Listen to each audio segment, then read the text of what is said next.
Good morning, afternoon, whenever I get a chance to upload this YouTubes. Today, I want to talk about, I know a lot of it's about sales, and I do have a video about commission coming out and the different pay structures. Today, I wanted to talk about business leadership and kind of leadership in general, because I saw something happen. I thought it was pretty interesting. My last company I was with, I saw stuff happen, and then also just the things I heard were kind of crazy.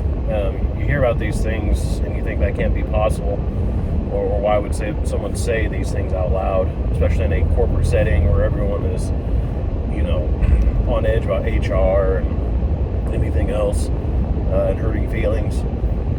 So you might be right, but you're still the problem.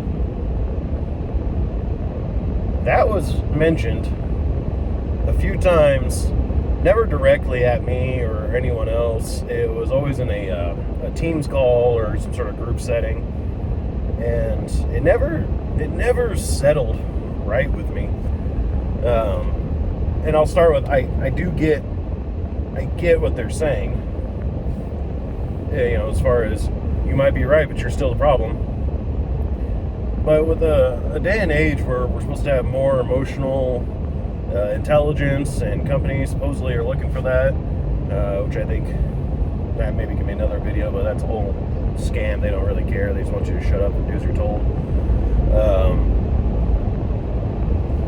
That from anyone that claims that they're a leader and wants to sit there and say, and even openly admit, you might be right, the group might be right, might be the branch, right? It might be everyone all coming together at the branch, or the sales team, or of the market, or wherever you're at. It doesn't have to be one person,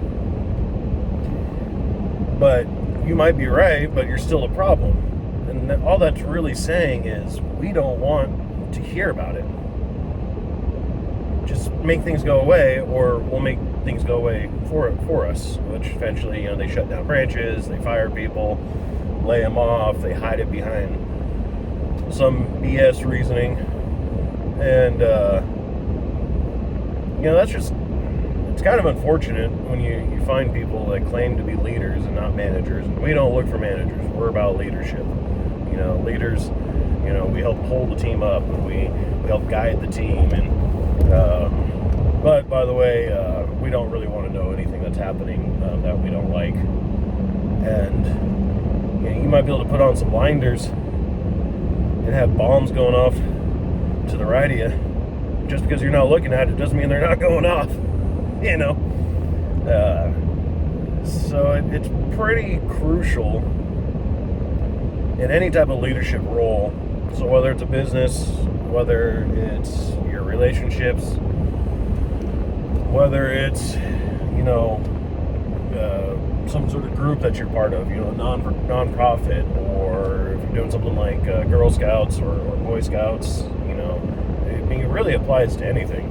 If you're not willing and capable of listening to, it doesn't even have to be problems. It can just be issues at hand, things that are coming up, like, hey, we're out of cash and we need cash to do exchanges at the store. I mean, not a huge thing, right? Just have the manager show up and go to the bank and get the cash.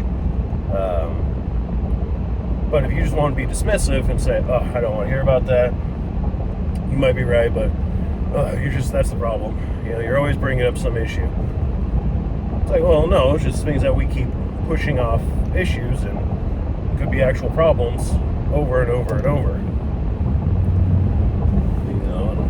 I would just caution anyone. I'm not saying go jump ship if you hear something like that, but people do need jobs. It is a tough market right now. But, that's unfortunate. And if you're ever in a leadership role yourself, I would hope that as you grow into that, or you take that responsibility, or maybe you're in a leadership position now, and you're thinking of ways to lead and to improve and perform better for yourself and the team, maybe do some thinking on that. Because one thing I learned with that as well was, I don't really much like to use the word toxic, but that was some real toxic behavior. What happened was, even at times when I would myself and others would bring up solutions with, hey, here's what we're seeing in the market, here are the products that we need to sell or supply to the customers or to be in a competitive nature, here's the prices we're seeing. I mean, everything, just the availability, it's doing the whole SWOT analysis. That's the purpose, one of the purposes of a SWOT analysis: strength, weakness, opportunities, and threats. In case you didn't know. And you're looking at how to position yourself in a market. You're looking at how to position yourself in anything. Again, this goes back to just outside of business. It can be within a unit, outside of your 9 to 5.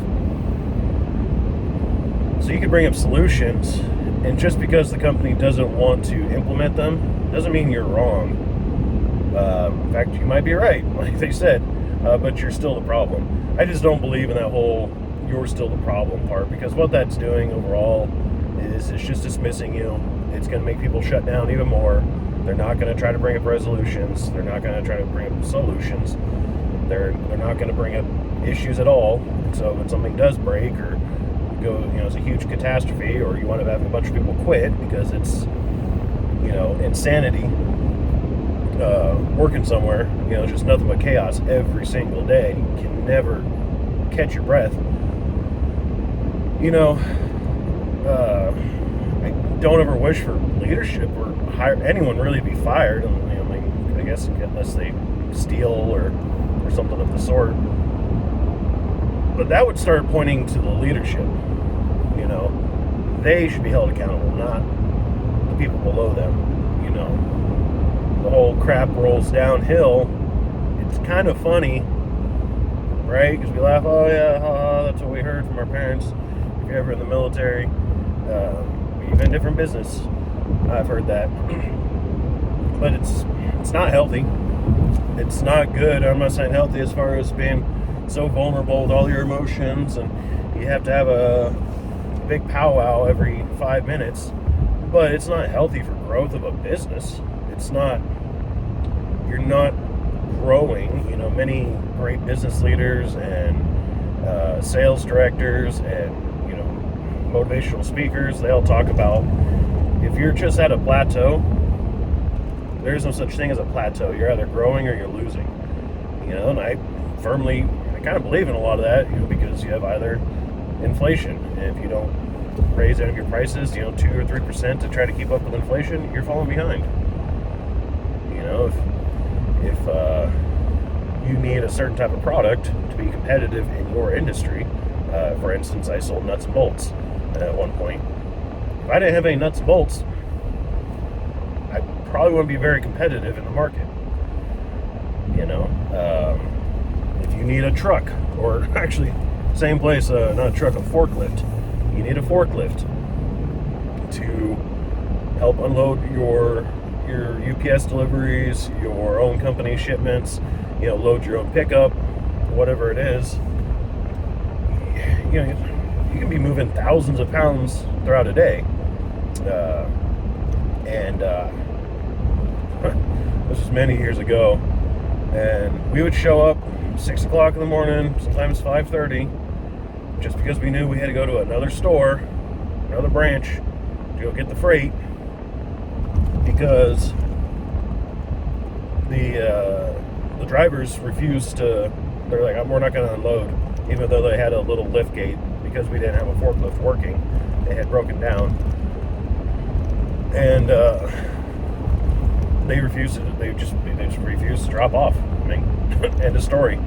And so we'd have to go to the other branch, go pick up the stuff. We were hand loading everything, and we have to come back, hand unload things on the carts, unload it back in the warehouse, go scan it, go get it ready for our sales day and some of our deliveries. It just was it was backbreaking at times, and it was a struggle, especially if we had to finish quotes, and we had to get things to customers. We were also sales. We weren't just operations, but we were having to play operations. To sum it all up, we brought this up to the higher managers. The district manager, there was a weird store manager that was kind of bouncing a couple of stores. No one really knew exactly what the titles were. But we also brought it up to the district manager. And they just wanted to put on blinders. And it was, you might be right, but that's still a problem, that mentality. Well, they said, fine, just we don't want to, get a estimate for how much it's going to cost to fix it. We got an estimate. The thing had never been maintenance for several years, even before I got down there. And I think it was about 6,000, 6,200, somewhere around there, to go through the whole thing, fix it, the wheels, the hydraulics, all of it. That's too much money. Well, people were getting on the point of quitting, or they just say, hey, we're not going to go to the other branch anymore. This is insane.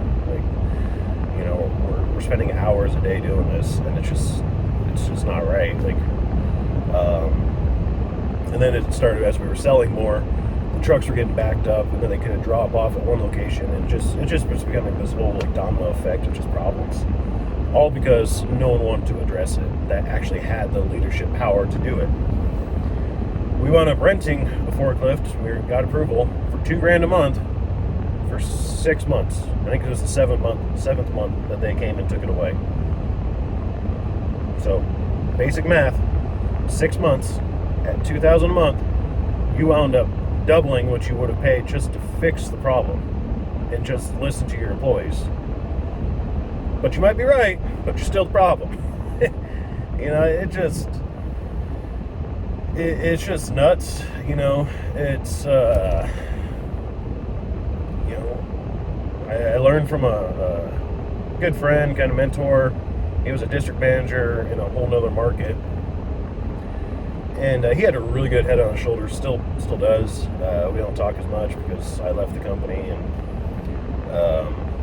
but he was always trying to stress, not just to the salespeople, but with the other quote unquote leadership where I'm at, or the city I was at, that hey, as a district manager or higher up, even a branch manager, you're kind of like the least important person, and you should listen to your salespeople, because them and the operations. If the operations can't get trucks to go do your deliveries, if we can't get the products ordered on time to be competitive in the market as far as timeliness. I worked in rentals for a little while, so you couldn't just get a PO and have something built 6 weeks later and then miss the rental that was for the next day.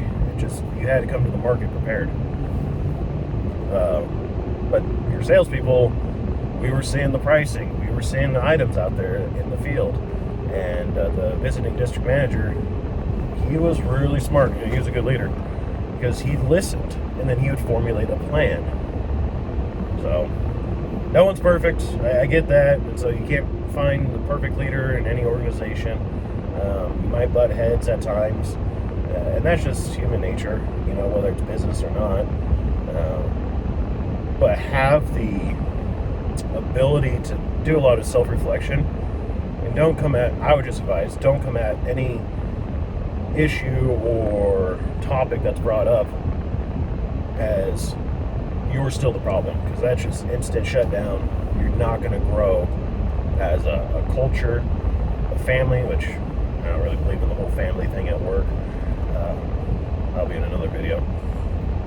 But you're just not going to have growth if you're just constantly going to shut things down. But take that for what you will. Maybe have a talk with your other leaders, maybe your other sales professionals. Talk about it in your household. Talk about it with your friends. I think more and more places are seeing that behavior because of multiple things: the economy, the job markets, all of it. It's rough, and you just want to sometimes bury your head in the sand. But guess what? The problems are still going to be there, or the issues, or whatever it may be. So Thanks for listening. We'll see you next time.